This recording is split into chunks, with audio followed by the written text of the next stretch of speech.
Assalamualaikum warahmatullahi wabarakatuh. Nama saya Rashid Adiswa dari kelas 11 ketiga.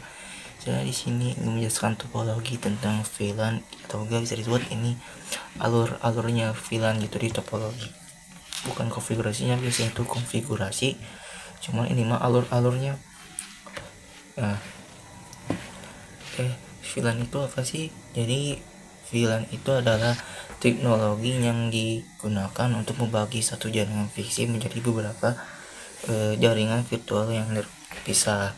Nah, ini VLAN nih. Ini topologinya. Oke. Terus untuk butuh akses ke VLAN kita tuh membutuhkan yang namanya tuh trunk. Nih, trunk itu adalah port yang bisa membawa banyak VLAN dalam port yang membawa banyak VLAN sekaligus dalam satu kabel. Misalnya trunk ini ngomongin ke VLAN ke router ke switch. Nah, VLAN itu berfungsi buat menghemat banyak kabel dan menghemat port. Nah, jadi kalau bisa sih tambah VLAN kalau misalnya banyak klien yang membutuhkan internet. Nah, kalau biasanya pakai router atau ke switch, bukan harus banyak kabel sama banyak port, terus harus banyak router buat klien-kliennya, kan pasti itu membutuhkan biaya yang banyak dan juga membuat membuat biaya yang banyak sama memboros port ya gitu, sama menyempitkan ruangannya sempit. Jadi dengan adanya VLAN itu tuh biar kita bisa menghemat biaya, menghemat port, menghemat ruang. Itu jadi VLAN tuh praktis lah. Oke, itu. Nah, tadi kan udah terang, terus ini ada VLAN 10 guru, VLAN 20 siswa. Itu tuh namanya VLAN apa sih namanya, VLAN identitas ya. Jadi 10 itu guru, 20 itu siswa, itu artinya identitas mereka. Nah, terus ada juga yang namanya VLAN access. VLAN access itu port switch yang bisa digunakan di satu VLAN aja. Contohnya nih, VLAN guru cuma bisa port 2 sampai 3. Terus VLAN 20 cuma sampai VLAN siswa cuma sampai 10 sampai 11. Nah, itunya dinamain VLAN access. Nah, itu terus kan di topologi tadi ada uplink. Ini ada uplink. Nah, uplink itu untuk menghubungkan satu router ke router lain. Jadi kalau gak ada uplink maka router lain tidak akan tersambung. Contoh nih, ada router 1 mau nyambung ke router 2. Nah, kita tuh harus membutuhkan uplink. Jadi satu kabel ke kabel lain. Nah, itu berfungsi biar mereka terhubung. Kalau nggak ada itu maka routernya nggak akan terhubung ya. Terus jadi di sini juga tadi ada WLAN.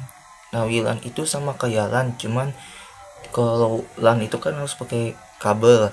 Nah, kalau WLAN itu semacam wireless atau enggak wifi.